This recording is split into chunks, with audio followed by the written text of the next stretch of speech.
Good morning po, ma'am, sir, ma'am, Sir na lang. sir. May order na po ba kayo? Ha? Hindi, mamaya na lang. May naantay pa po kasi ako. Tsaka sabay na lang kami. Sige po, sige po. Sabay na lang po kayo. Sige po. Ako po, sir, mukhang nagugutom na po ata kayo. Baka po may gusto po kayong orderin. Ha? Hindi pa ako nagugutom. Ano ka ba? Yung upuan niyo, nag-script lang. Ano ka ba? Meron na po kaming pending coffee po kung gusto po nila. Libre po yung pending coffee natin. Kasi naiiwan ko yung wallet ko eh. Antayin ko na lang yung BFF ko. Magpapalibre na lang ako sa kanya. Ha? Ganun po ba? Saglit. Anong sabi mo? Libre po yung pending coffee natin. Libre yung pending coffee niyo? Apo, libre po siya. Why not?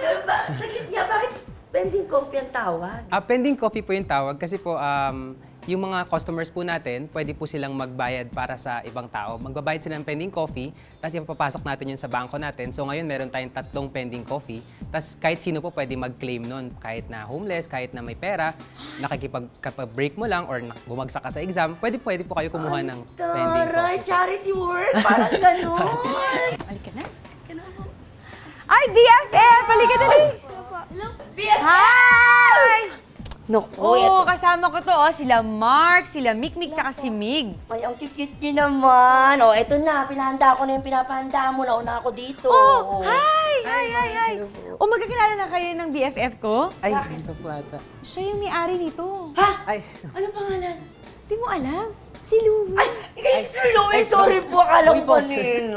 Ay, may ginawa ba sa'yo? wala naman, Marian. Wala Chikahan naman lang po. kami tungkol sa... Ay, nako. Chika lang po sa Walang baon yan. For sure, kumuha siya nito, no? Ng pending coffee. Sabi niya po ata. Papunta pa lang. Papunta pa lang Papunta ako pa ng pending lang. coffee. Alam mo, BFF, itong mga bagets na kasama ko, sabi na, ba't ganun daw yung pangalan nitong kainan na to? Parang Snacks and Ladders, parang sa game daw. Doon ba yung kinuha? Opo, tama, Miss Marian. Galing po siya sa Snakes and Ladders na board game. Yung classic po na board game dati. Based po siya sa isang cafe din sa Canada. It's called Snakes and Lattes.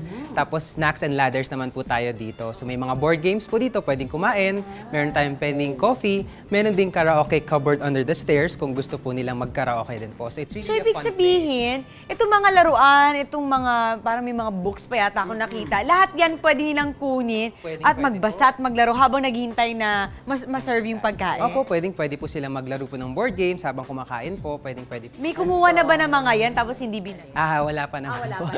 Oh, So, so, malikot ha? Tara, laro muna kami. O sige, Yan, laro ako muna na kayo, bago. tapos magluluto lang si ate yan, ha? O sige, maglaro na muna kayo dun, no? Okay, ano ang gusto niyo? Asan na ba to si Chef Marge? Hi, Chef Marge! Hello, good morning. Ano ba itong iluluto natin So, ngayon? today po magluluto tayo ng crispy monopoly po. Yun yung isa sa mga best sellers natin sa Snacks and Ladders. Sige nga, turuan mo nga ako kung paano yan. Okay, so may 3 components kasi yung crispy liam po natin. Meron tayo ng crispy liam po itself, syempre. May spicy curry mayo tayo and meron tayo ng carrot speech. Sandali, eto, nababada na natin parang adobo ba to? Actually, parang adobo po siya pero wala lang toyo. So, meron siyang vinegar and garlic. And soda din. Ano yung red paprika ba yun? Question, bakit walang toyo? Pero yung amoy niya parang ano siya, adobo. Gaano katagal binababad sa ganito bago iprito? 3 to 4 hours. Tagal, Pero wag ah. din naman po ng sobrang tagal kasi sobrang Aasim naman siya. So, maximum 4 hours lang. Yes. So, first po, ang gagawin natin is yung carrot speechy. So, butter muna tayo. Yes po. Ikaw lang ba ang nag-isip nito? Yes po. Itong gagawin natin? Opo, dati po. Dahil mahilig ka sa pork, Yes, and I think yung mga Filipinos din po in general mahilig sa mga crispy pata, mga liampo. Kaya po naisip ko na I think magiging comfort food siya ng Filipinos, lalo na habang naglalaro ng board games. alam mo na curious ako dito sa pending coffee nyo. Kailan nangyari na gaano kadaming nakalagay dyan sa loob ng heart na yan? Ano yung pinakamaraming na pending Umabot coffee? po siya ng 30s. Kasi po may nagsusupply po ng coffee na he's really kind-hearted para magbigay ng coffee beans para po makapag-pending coffee. Talaga? Wow! So, ibig sabihin, kahit sino pwedeng pumunta rito sabihin ng lapenging coffee. Basta may nakalagay na pending coffee. Yes po, pwede po. Pagka melted na po yung butter, lagay natin yung garlic. Isasaute lang po natin siya. Sarap talaga yung amoy kapag yung garlic at Yes, saka butter. butter, no, pinagsama. Tapos po, ito pong carrots natin, actually pre-boiled na siya. So, luto na po siya. Isosote po natin siya dito sa garlic and butter mixture.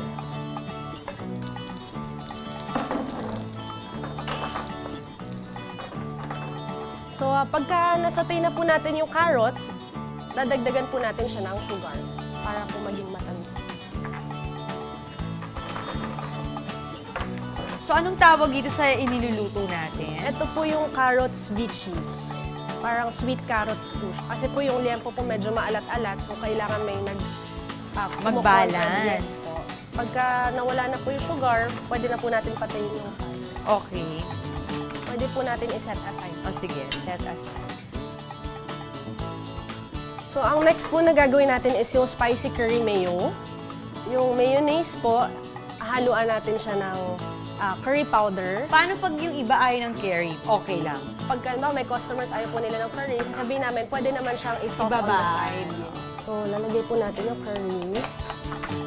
Then, konting cayenne pepper po. And then mix. Yes. Pagka na-mix thoroughly na po siya, pwede natin siya i-season ng salt and pepper. Okay. So, ito lahat inisip mo lang. Yes po. From scratch talaga. Yes po. So, yun po, after po, pagka okay na po yun, ito pong marinated yan po natin. Okay. I-deep fry po natin siya.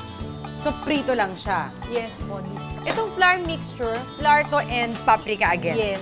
Mahilig ka sa paprika, Yes po. Ano pagkakaiba ng paprika at saka ng cayenne? Yung paprika po, it gives smoky flavor lang. Hindi siya maanghang talaga. Yung cayenne, maanghang talaga siya, yung sumasabit sa lalamunan. Cayenne yung gusto ko. No? Yung pala yung gumuguhit. Ayan po, since mainit na yung pan natin, Okay. ididip po natin siya dun sa... So, tuwing kailan maraming tao dito sa restaurant nyo? Recently po, since summer vacation, madami po siya kahit weekdays, pero madalas po weekends po talaga. Pero madalas, ang pupunta rito, for sure, mga bata. Yes. Tsaka mga families. So, yung iba kasi, di ba, kapag mga baboy yung niluluto, ang ginagawa nila, parang pinapalambot muna sa tubig. Ito hindi na. Hindi na po. So, malambot na siya automatic. Yes po, pagka marinate mo siya, lalambot na po siya. Ganon? Ganon kabilis kapag nag-golden brown na siya? Okay na. Wow. Crispy Monopol Liempo. Bakit yun ang pangalan? If you're familiar with the board game na Monopoly, napakasikat po nun sa, kahit hindi lang sa Philippines, pati sa buong mundo. Doon po namin kinuha yung name niya sa Monopoly. So, Crispy Monopoly yan po siya. Oh. Excited na ako matikman to.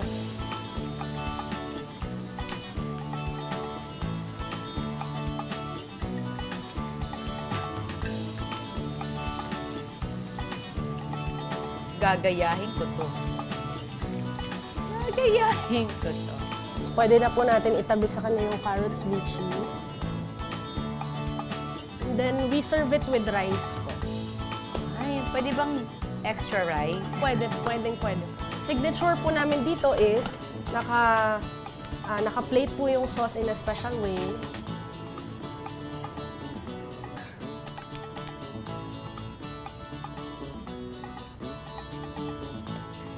Yay! Chef Marge, tikman ko to ha.